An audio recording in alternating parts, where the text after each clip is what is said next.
buenas tardes. Tenemos hoy con nosotros a un amigo de siempre de la Fundación Civismo, Daniel Lacalle. Es un referente del liberalismo clásico, tanto en España como internacionalmente, reputado economista y autor de numerosos libros, entre los que destaca La Gran Trampa, Viaje a la Libertad Económica y Libertad o Igualdad, que es el libro del que vamos a hablar hoy. Aunque, por supuesto, Daniel, tú mandas y podemos tocar otras cuestiones. Bienvenido, Daniel. Muchísimas gracias, siempre un placer. Pues comencemos con una primera pregunta, así sin rodeos. ¿De dónde viene la obsesión por la desigualdad, Daniel? De la evidencia de que no pueden utilizar el argumento del aumento de la pobreza. El socialismo y el intervencionismo, ante la magnífica noticia de la reducción a niveles históricos de la pobreza, tiene que utilizar un argumento para explicar su posición de que el capitalismo lo hace todo mal, que es la desigualdad. La desigualdad en sí misma no es un problema. Yo creo que todos entendemos que si a una persona, a través de su mérito, de su éxito y de su capacidad, le va mejor que a otra, eso tiene un efecto positivo. Se llama desigualdad mimética, ¿no? Yo veo que alguien trabajando duro y poniendo su esfuerzo y haciendo las cosas le va mejor que a mí, eso funciona como un incentivo para que yo trabaje más y para que me esfuerce y para aprender tanto de sus errores como de sus éxitos. La desigualdad, el diferencial entre lo que gana la capa más rica y la capa más pobre, es una consecuencia, pero no un objetivo en sí mismo. La desigualdad, lo que tiene que ser, es algo que se reduce ¿cómo? Reduciendo el desempleo. El primer factor de desigualdad que existe es el desempleo y reduciendo la pobreza. Esos tienen que ser los objetivos. Reducir el desempleo y reducir la pobreza. Y con ello se reduce la desigualdad. Cuando tú pones como objetivo la desigualdad, la supuesta desigualdad, primero haces una cosa.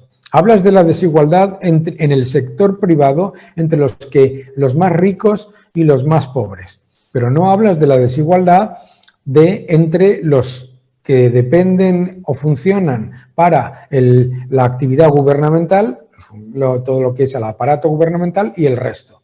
Yo siempre digo que la desigualdad más injusta es la que hay entre contribuyentes y gobernantes, no la que hay entre los más ricos y los más pobres. ¿Por qué? Porque la que hay entre los más ricos y los más pobres se reduce precisamente fortaleciendo el crecimiento del empleo y la inversión, mientras que la otra se aumenta, y ahí es la clave para los socialistas, se aumenta ¿cómo? Detrayendo recursos del sector privado en aras de una supuesta igualdad que ni pueden ni van a conseguir. Entonces, en ese sentido, ¿cómo nos han convencido de lo contrario? ¿Cómo nos han convencido de cuán grave es este problema de la desigualdad?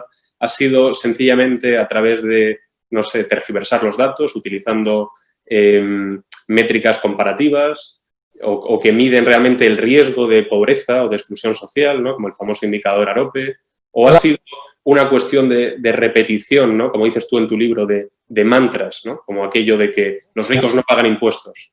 Claro, es la utilización de la demagogia. Por ejemplo, la desigualdad en Estados Unidos es aparentemente muy alta, ¿no? Pero claro, no estás considerando la diferencia entre los más ricos y los más pobres, incluyendo las transferencias e incluyendo las ayudas y subvenciones que recibe la capa más pobre y que no recibe la capa más rica. Entonces resulta que si ves, por ejemplo, el aumento de la desigualdad excluyendo transferencias e incluyendo transferencias, resulta que la desigualdad en Estados Unidos prácticamente no se ha movido en los últimos 30 años, incluyendo transferencias, y sin embargo parece que hay un problema gravísimo de desigualdad excluyendo transferencias. ¿Ves? Entonces, ¿qué es lo que hace el intervencionismo? ¿Qué es lo que hace el socialismo? El socialismo lo que hace es, ante una evidencia de prosperidad, de crecimiento, de empleo, etcétera, buscar cualquier manera para intentar introducir más poder para el gobierno y más poder para los factores que detraen recursos de la actividad productiva en aras de esa supuesta igualdad que, repito, nunca consiguen, porque si vas a los países, por ejemplo, Cuba es un país muy igualitarista, pero es un país donde la inmensa mayoría es pobre. ¿Quiénes son ricos en Cuba? Los muy pocos cercanos al poder, que son inmensamente ricos, aunque se disfracen de guerrilleros. Sí, la igualdad trae consigo, o la búsqueda, ¿no?, de esa igualdad radical, pues se iguala a la baja, como dices tú, ¿no? Se empobrece, que eso sí se puede conseguir, y luego se coarta la libertad, por supuesto. Pero ¿y qué hemos hecho mal nosotros entonces, Daniel? El gobierno, la intervención no puede igualar al alza. No existe el concepto, además, no puedes. Lo único que puedes es igualar a la baja. Tú no puedes hacer a toda la gente tan próspera como el que ha tenido más éxito. Pero sí puedes hacer que el que haya tenido éxito baje. Y ese es el problema. La igualdad en sí mismo como objetivo único, no como consecuencia de la reducción del desempleo y el aumento del crecimiento, sino la desigualdad, la igualdad como objetivo de la política en sí mismo, lo que es destructiva. Sí, y además de ser una excusa para el intervencionismo, yo creo que además del poder político hay un componente también que es el de la condición humana, que es la envidia, ¿no? Es un componente muy importante en todo esto de la igualdad y la desigualdad, ¿no? Es muy cómodo para el intervencionista acudir a los peores instintos del ser humano y decir que la razón por la que unas personas son más ricas y otros son menos ricos es por el sistema, no porque lo hayan hecho mejor, hayan trabajado más, etc. Entonces, uno de los objetivos fundamentales del igualitarismo es destruir cualquier atisbo de mérito en lo que ha conseguido alguien. Por ejemplo, pues bien evidente, ¿no?, en el ataque constante a Amancio Ortega que existe en España. Amancio Ortega era pueblo hace 40 años y ahora es malvado empresario extractivo. Cuando lo que es extractivo es la actividad de los intervencionistas, que lo único que buscan no es hacer una labor de redistribución que existe ya en los mecanismos de la sociedad. Ojo, que parece que es que no existen mecanismos de redistribución. Claro que los hay. No están buscando la redistribución, están buscando el control, que es una cosa muy diferente. ¿Y qué crees tú, Daniel? Porque claro, esto es la virtud de la izquierda, ¿no?, de hacernos creer cosas que no son, de darnos datos que no son, pero entonemos un poco el mea culpa. O sea, ¿qué problema hemos tenido o qué nos ha faltado a liberales y conservadores pues de cara a proponer alternativas, a quitar quizá de la lista de prioridades la desigualdad y colocar otras como la pobreza, como la justicia, como la libertad?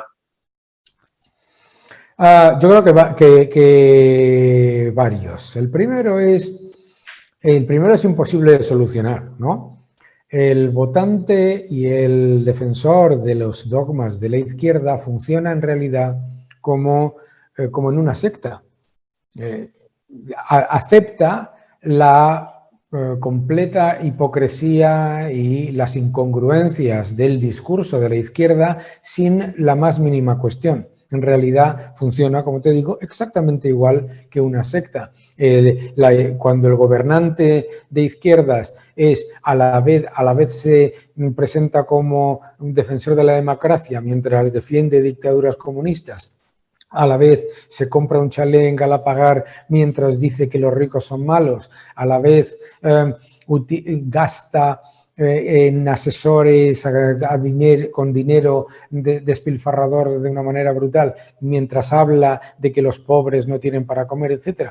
Todo eso, la izquierda lo acepta sin ningún tipo de problema. Las incongruencias de esto. Eso no lo acepta. Son dogmas, ¿no? Y lo que hace el líder no se contesta, todo se justifica, todo se... El líder mesiánico no se contesta, no se cuestiona. El líder mesiánico, como se parte de la base de que el líder mesiánico tiene buena voluntad, sus errores nunca serán culpa suya, serán culpa del sistema, ¿no? Es como cuando te dicen, no es que el socialismo haya fracasado, es que no se hizo verdadero socialismo. Nunca dicen que es verdadero socialismo. Entonces, ¿en dónde hemos cometido errores? Empecemos por los liberales. Los liberales hemos cometido el error más peligroso, que es el de ponernos en la equidistancia entre gobiernos más o menos eficientes de centro-derecha o de mercado razonablemente libre y el marxismo radical. Y entonces la equidistancia entre esos dos niveles siempre beneficia al más sectario, porque el más sectario utiliza tus argumentos para mostrar los errores de gestión del gobierno de centro-derecha o del gobierno de una democracia liberal y sigue vendiendo su mensaje mesiánico de envidia y de odio a su electorado. ¿Ves? Ese es uno de nuestros errores. ¿En qué otro error ha cometido el centro-derecha? El partir de la base de que de que los líderes de la izquierda tienen como objetivo la prosperidad. Y claro, si tú piensas que el otro tiene como objetivo la prosperidad, buscas líneas de coordinación, pero si no te das cuenta que el otro, el objetivo que tiene es el control y no la prosperidad, siempre vas a encontrarte en una situación absolutamente imposible de diálogo y de cooperación. Yo creo que también, en cualquier caso, no es que no hayamos tenido éxito, al contrario, es que nos queremos reconocer nuestro éxito. Tenemos tanto éxito que no existe ningún sitio del mundo en el que los marxistas puedan siquiera tocar poder defendiendo unas políticas completa y absolutamente de izquierdas. Fíjate cómo en España Podemos ha tenido que disfrazarse de oveja y de apertura, de colaboración público-privada, de aumentar el gasto social en un entorno de mercado, bla, bla, bla, bla, bla, bla, para poder acceder a cierto nivel de poder, ¿verdad? Entonces, eso en sí mismo nos demuestra que el ciudadano se da cuenta perfectamente, y además por eso no les vota, se acuerda perfectamente de que las políticas marxistas, el intervencionismo absoluto no funciona. No funciona de ninguna manera. Pero sin embargo, Daniel, tenemos países, incluyendo el nuestro, donde pues, tenemos un partido socialista que gana unas elecciones tras otras, ¿no? Con políticas y medidas no tan distintas a las de su socio de gobierno, que por algo son sus socios de gobierno. Entonces, bueno, en ese sentido, aunque el ciudadano lo puede tener claro, pero la batalla del relato, si lo podemos denominar así, ¿no? Persuade mucho mejor la izquierda que ese centro-derecha liberal-conservador al que hacemos referencia. Fíjate que te voy a volver a negar la mayor. Yo no creo que la izquierda persuada mejor. Lo que pasa es que si en el debate político los partidos de centro-derecha compran el mensaje de la superioridad moral, entonces no es que la izquierda persuada mejor, sino que el ciudadano no percibe que haya otra alternativa que las políticas de izquierda, incluso en el centro-derecha.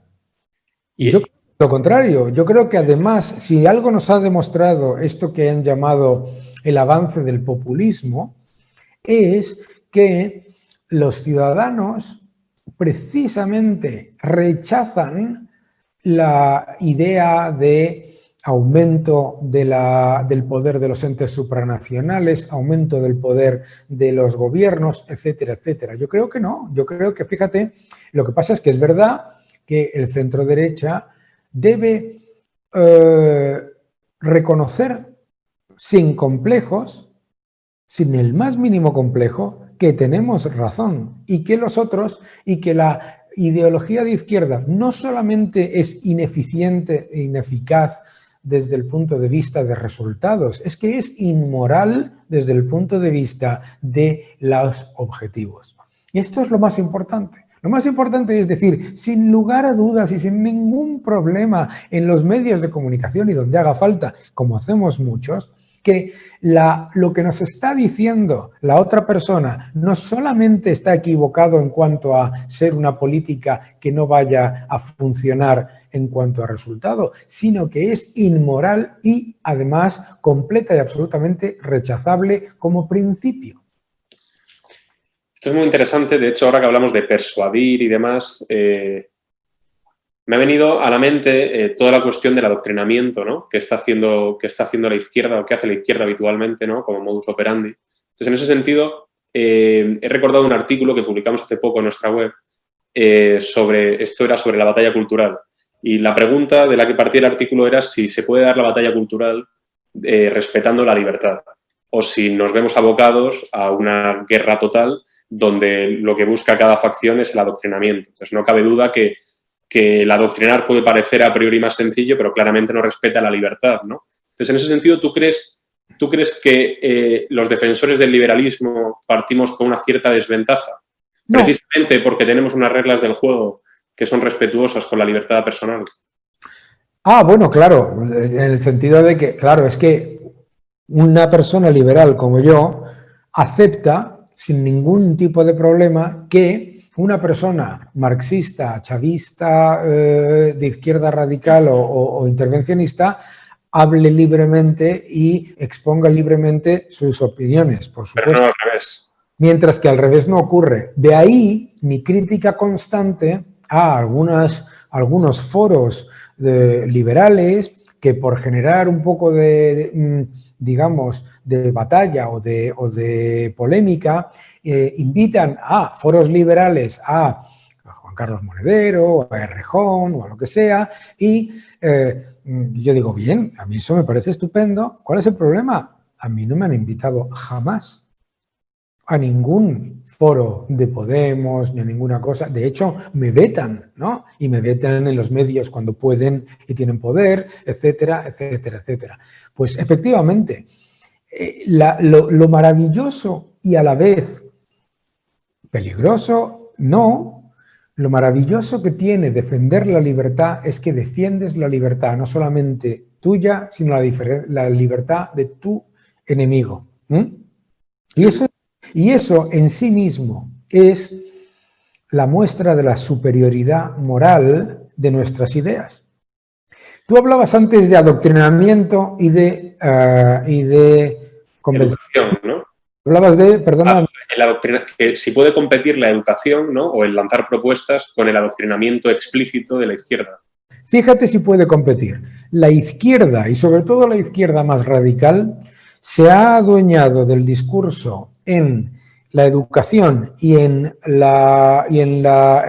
lo que tiene que ver con, bueno, pues con los medios de comunicación, el cine, el teatro, etcétera, en gran parte. No te digo que mayoritariamente, pero en una grandísima parte. Y a pesar de eso, de décadas, yo ya soy mayor, y hablamos de adoctrinamiento ahora, nos olvidamos del adoctrinamiento que hemos vivido toda la vida. Y a pesar de eso, fracasa. Esta es la clave. La clave es que tú has dicho la palabra antes, que no era convencimiento, has dicho persuasión. Tú solamente puedes adoctrinar o persuadir en vez de convencer o divulgar cuando sabes que tus ideas son las equivocadas y las tienes que imponer. Persuadir no es lo mismo que convencer. Y por eso el comunismo ha prosperado a un lado de un muro de 3 metros, ¿no?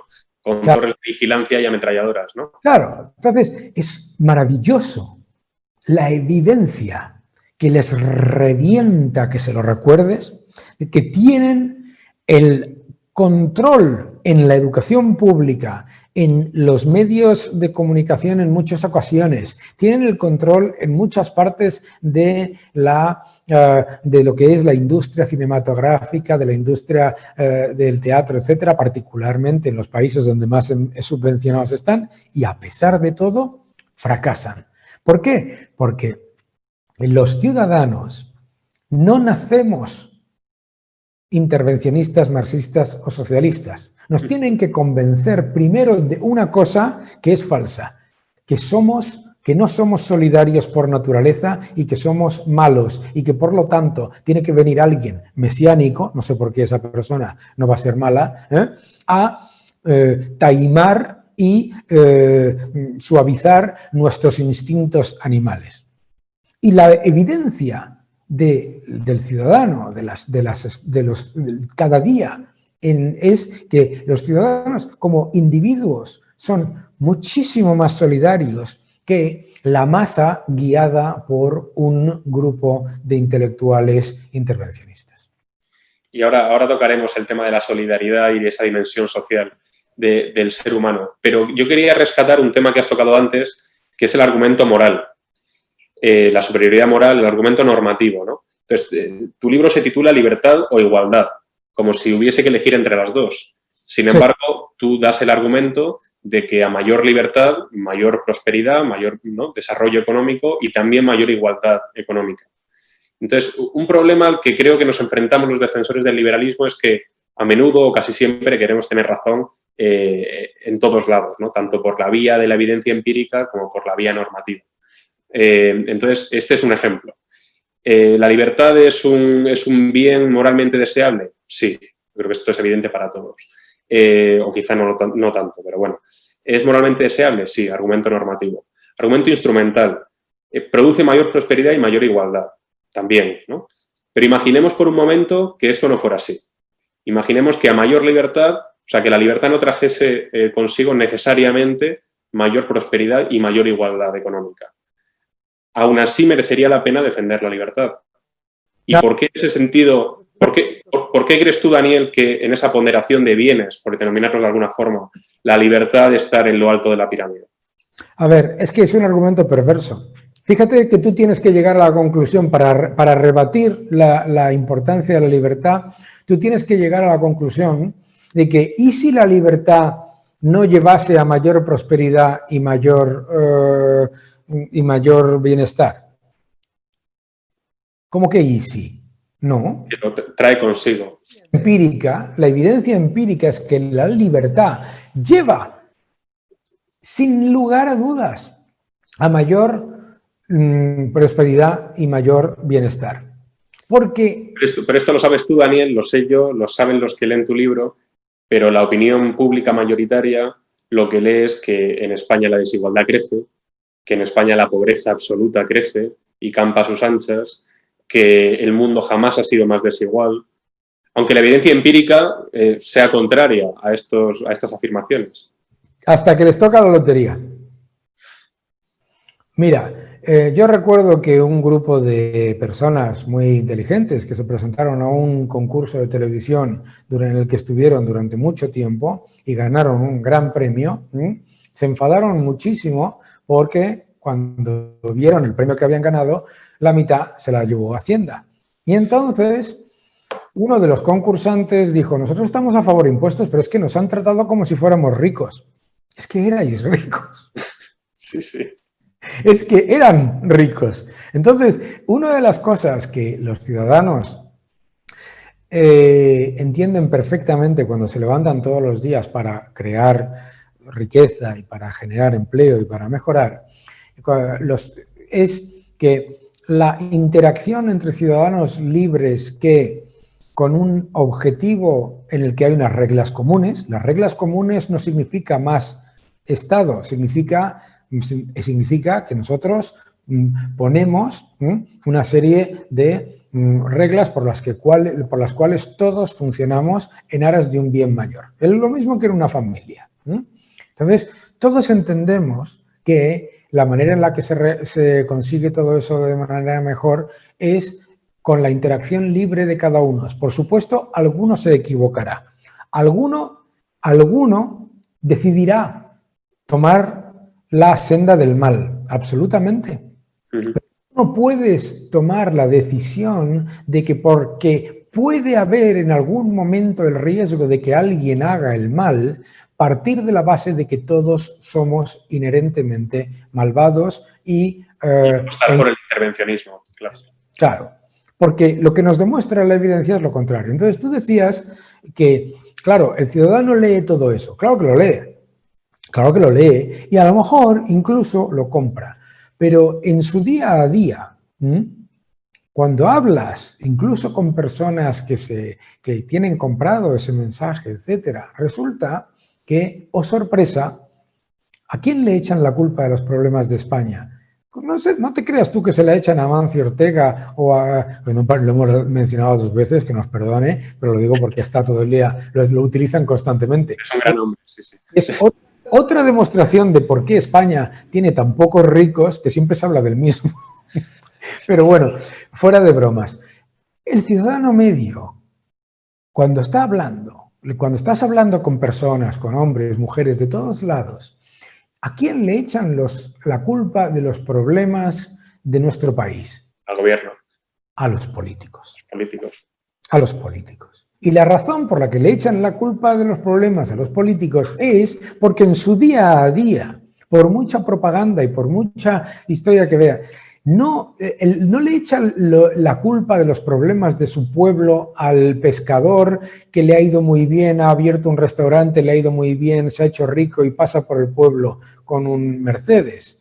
No le echa la culpa al señor que ha invertido bien y ha montado una discoteca o un hotel y ese hotel ha tenido éxito. No. No echa la culpa a los políticos. Y la razón por la que le echa la culpa a los políticos es porque los ciudadanos españoles no son tontos. Podrán pensar que el objetivo del Partido Socialista y de sus socios de gobierno es el progreso, el crecimiento, el empleo y que a todos nos vaya mejor dentro de un entorno de libertad. ¿Por qué lo piensa?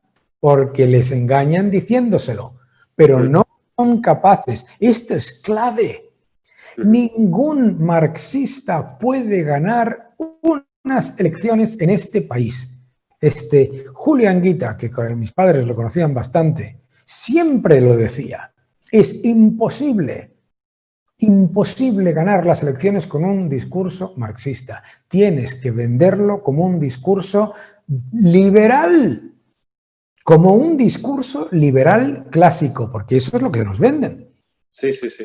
Meten un poco, es verdad que meten un poco de envidia, impuestos a los ricos, meten un poco de gasto, pero diciéndonos que el gasto nos va a llegar financiado por otros lados. O sea, en realidad, el discurso que tienen que utilizar para llegar al poder es un discurso liberal clásico, no muy diferente al que le puedas escuchar a un candidato del Partido Demócrata en Estados Unidos o un candidato del Partido Laborista o Socialdemócrata en Japón o lo que tú quieras. Por lo tanto, ya no nos damos cuenta que hayamos ganado eso que tú dices del relato, ¿vale? Ningún marxista puede ganar las elecciones con un discurso marxista. Tampoco sé si lo hacen con un discurso liberal, quizá más socialdemócrata, ¿no? Que quizá es el consenso, pero sí. Desde luego, postulados marxistas no llegas a ningún lado. Socialdemócrata, como nos lo están poniendo encima de la mesa, fíjate qué curioso. Lo digo en el libro. Ningún socialista, ningún marxista en España ni en ningún país del mundo puede ganar las elecciones diciendo mi modelo de país es un país socialista o marxista. No puedes.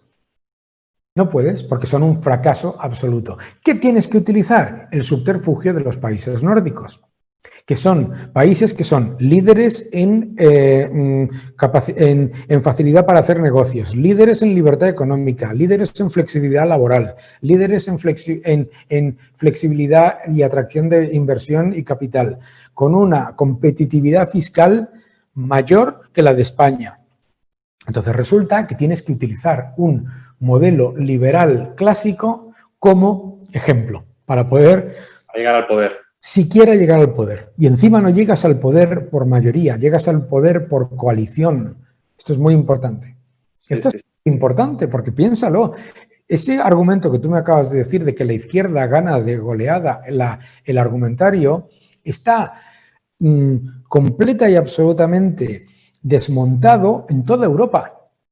En Francia ha ganado una alternativa con un mensaje de centro-derecha. En Italia ha ganado una alternativa con un mensaje radical de populista, pero de derecha. En Luxemburgo, en Irlanda, en Holanda, en Alemania, etcétera, etcétera, etcétera. La inmensa mayoría lo que quiere es un modelo en el que se conjuga la alternativa liberal con la alternativa conservadora.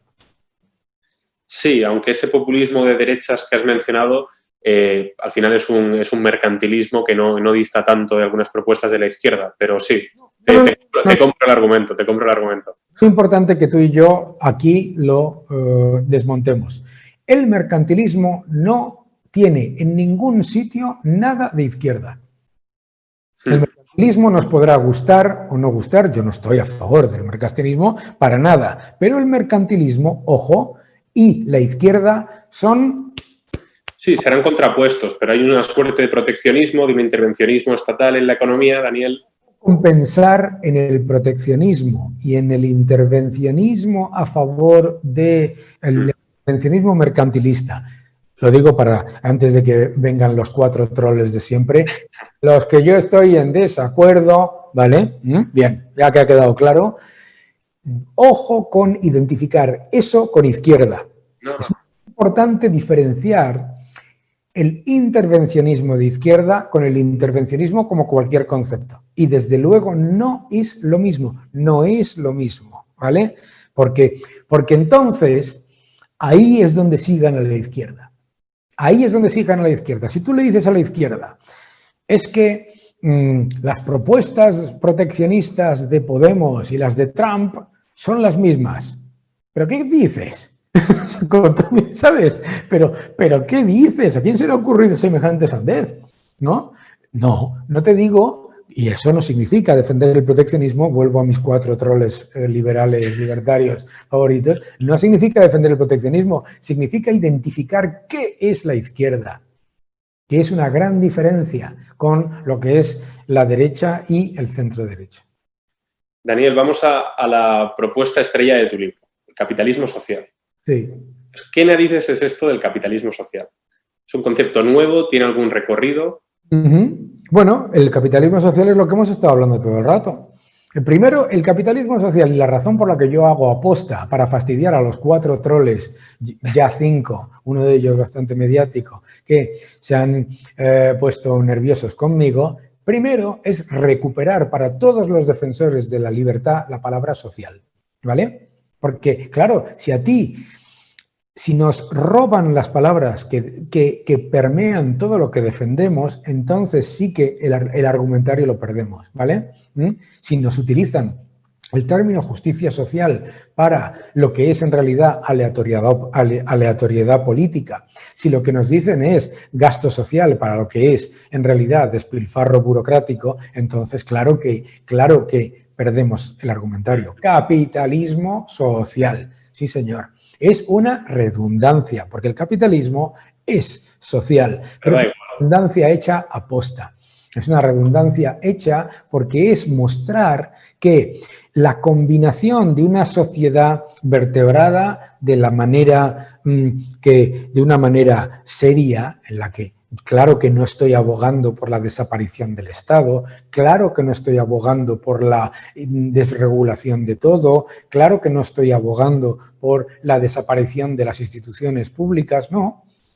El Estado como una parte vertebradora de servicio, igual que en una familia, el ente más social del mundo, hay una serie de personas que generan los recursos y toman la decisión consciente de traer parte de esos recursos para un bien mayor, para sus hijos, para sus familiares, para tal y lo cual, lo mismo es el capitalismo social, que en realidad el capitalismo social es lo que prevalece en los sistemas anglosajones, los sistemas liberales, las democracias liberales. ¿Qué es el capitalismo social? La democracia liberal, la que ha creado más riqueza, prosperidad, igualdad y bienestar en la historia.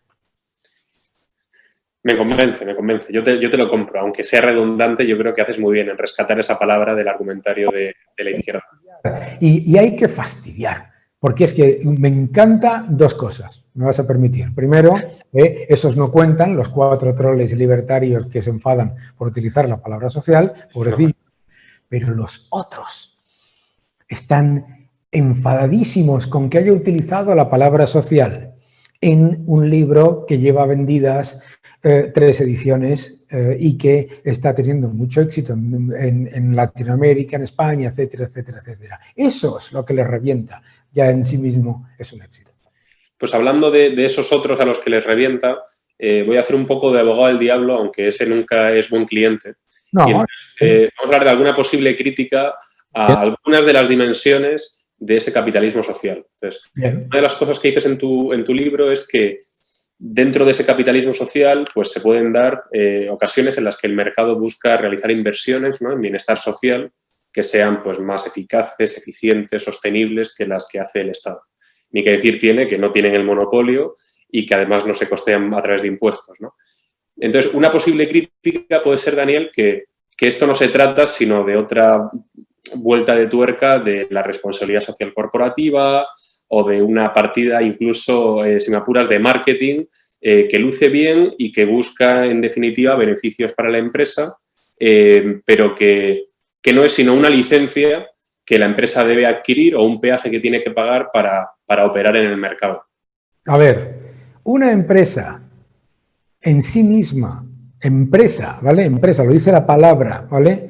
Tiene como objetivo la permanencia, ¿vale? Emprender, es un camino, ¿de acuerdo? ¿Vale?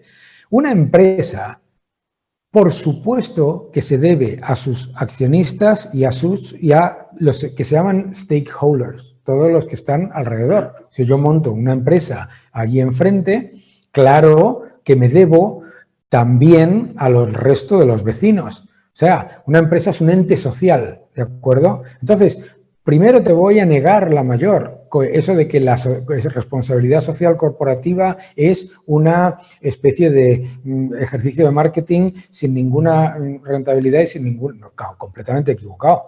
Perdóname, O sea, la responsabilidad social corporativa es parte de ese objetivo en un ser vivo como es, en un ente que tiene una vida como es una empresa, de permanencia y de coordinación con los agentes que están a su alrededor. Entonces, todo ese tipo de gastos no son irrelevantes.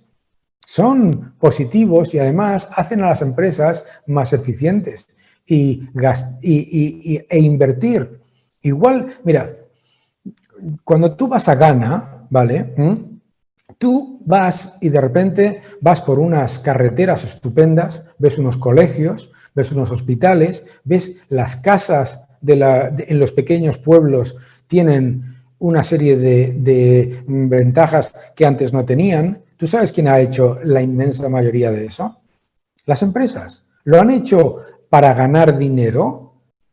Lo han hecho porque hay un beneficio de interacción. Igual que cuando tú tienes una tienda y pones la tienda bonita, presentable, limpia, con las cosas bien ordenadas y das un servicio personal de calidad. ¿Por qué? Para tener una relación comercial positiva, creciente y a largo plazo, lo mismo que poner la tienda bonita y todo eso es lo que estamos hablando. Eso no es un gasto inútil. No, y además, Daniel, que a pesar de que hay muchos que creen que las empresas son entes abstractos, una decisión de inversión de una empresa no es una decisión en el aire, sino que es una decisión de los accionistas o de un consejo de administración, ¿no? Es la empresa la que decide, o los propietarios de la empresa los que toman esa decisión de inversión.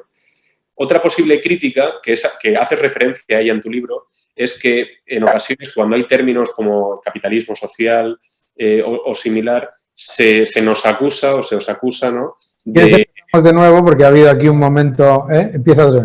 Empieza desde otra crítica, que seguro que esto es... Sí, otra crítica que tú recoges en tu libro, ¿vale?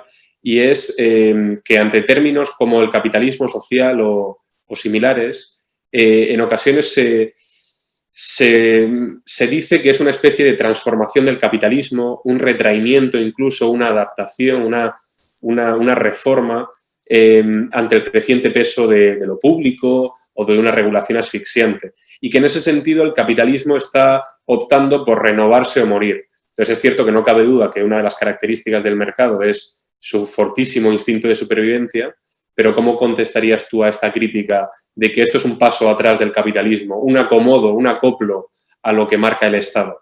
Hombre, es que aquí tenemos que decir qué es dar un paso atrás y qué es dar un paso adelante. El capitalismo, la maravilla del capitalismo es que no es un dogma. El capitalismo, para empezar como tal, es cambiante y adaptable. ¿No? El socialismo es un dogma. El socialismo tiene una serie de elementos absolutamente inamovibles cuyo único objetivo es negar la realidad del ser humano. Bien, el capitalismo no. El capitalismo siempre se adapta y por eso vence.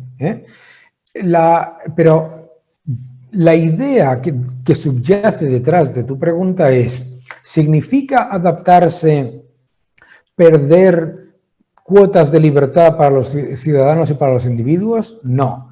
¿Significa adaptarse, claudicar ante el intervencionismo? Tampoco, ¿no? De lo que se trata es precisamente de reconocer la entidad cambiante del capitalismo como, al fin y al cabo, un sistema que lo que hace es reconocer la realidad del ser humano, que es la necesidad de encontrar puntos en común entre consumidores, productores y todos los que están a su alrededor. ¿Para qué? Para un objetivo común de progreso. Entonces, en ese sentido, adaptarse no es absolutamente nada malo, pero niego la mayor de nuevo. No se trata de adaptarse a mayor intervencionismo, pero sí se trata de adaptarse a lo que colectivamente los ciudadanos valoramos cada vez más. A diferentes sensibilidades que van a... Tú y yo valoramos, tú llevas una camisa hoy que es 100% de tejido natural, yo también. ¿Esto por qué es? Esto es porque nos hemos adaptado a un intervencionismo gubernamental, bla, bla, bla, bla, bla, bla. ¿Por qué no tenemos tú y yo hoy camisa de poliéster? La razón por la que no la tenemos es porque ha sido una demanda de mercado que el capitalismo absorbe y atiende, ¿de acuerdo? Bien. Y además resulta que estas camisas son mejores y de mayor calidad, son más baratas, etcétera, etcétera, etcétera. De eso es a lo que me refiero. O sea, la idea de que el capitalismo se adapta a las veleidades políticas de los intervencionistas es una equivocación. El capitalismo lo que hace es adaptarse a las necesidades de los humanos como consumidores y como ciudadanos. A eso sí, a las veleidades de los políticos no. ¿Por qué? Porque entonces no inviertes. Sí, no es la sumisión del mercado ante el Estado, sino seguir haciendo lo que ha hecho siempre, que es adaptarse a las necesidades del consumidor. Y es muy importante en este momento diferenciar, importantísimo con los libertarios e importantísimo también con los marxistas, diferenciar Estado de gobierno. Estado somos todos, ¿de acuerdo? A nosotros nos intentan constantemente vender que el Estado y el gobierno es lo mismo, eso es falso. El gobierno son los representantes del Estado que nosotros elegimos, ¿vale? Nos equivocaremos o nos equivocaremos. Nosotros todos conjuntamente somos el Estado y nosotros decidimos qué bienes y servicios provee una parte de la comunidad con respecto a nuestros impuestos y cuáles no. Y ahí es donde el capitalismo, que te comento yo, social, tiene una labor esencial que es precisamente demostrar que provee de esos bienes y servicios mejor y más eficientemente y además de una manera que es económicamente rentable para todos y con ello genera más progreso y más empleo. Me parece muy bien. pues vamos terminando ya.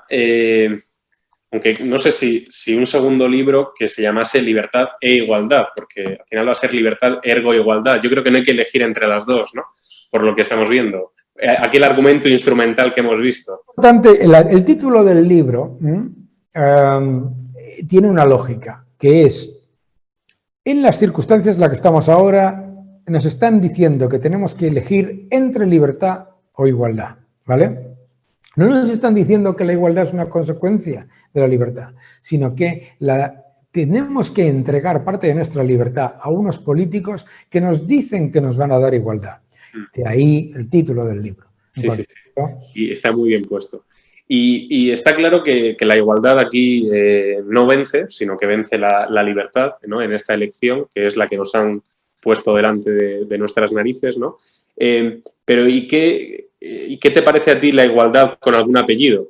Por ejemplo, la igualdad ante la ley.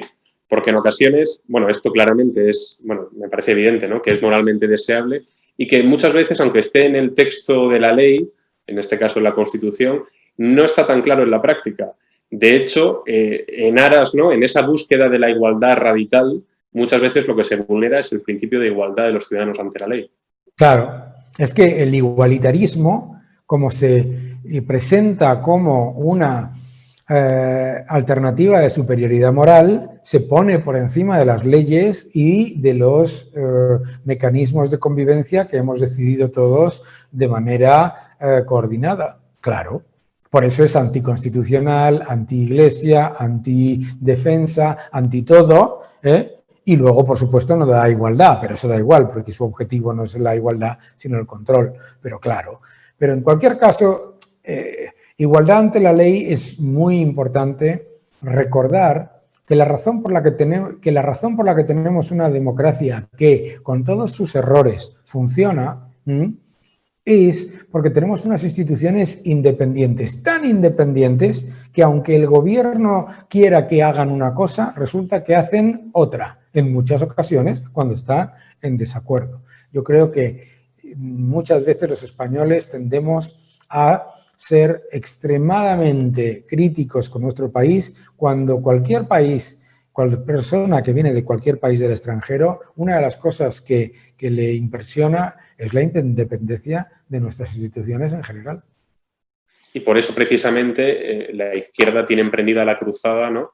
Para interferir en esa independencia, ¿no? Tienes la monarquía la monarquía parlamentaria en la que el monarca tiene menos nivel de intervención y más nivel de respeto e independencia, y entonces tienes que ir contra la monarquía. Tienes una justicia que ha demostrado ser implacable y a la vez seria y generosa con los ciudadanos, sea cual sea su adscripción política, y entonces te tienes que cargar la justicia. Porque lo que buscan es el control, es que es muy obvio.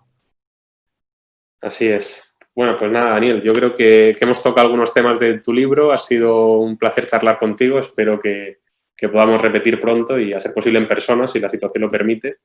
Y no sé si quieres añadir algo más antes de que terminemos. Que sigáis defendiendo la libertad y que nunca, nunca, nunca caigamos en el error de la equidistancia entre un centro de derecha o una democracia liberal más o menos eficaz y el marxismo radical. Pues así lo haremos. Y nada, con esto finalizamos. Muchas gracias a todos los que nos estáis viendo y no olvidéis suscribiros a nuestro canal de YouTube, donde encontraréis pues entrevistas ojalá tan interesantes como esta. Y también pondremos en la descripción el enlace al libro de Daniel, Libertad o Igualdad, que gana por goleada la libertad. Hasta la próxima. Muchísimas gracias, un fuerte abrazo.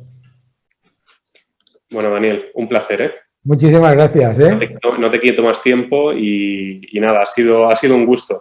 Siento que me hayas tenido que negar la mayor tantas veces, pero quería ser un poco puñetero además. Me vence. Muy buenas. Bueno, hasta la próxima, Daniel. Fuerte abrazo.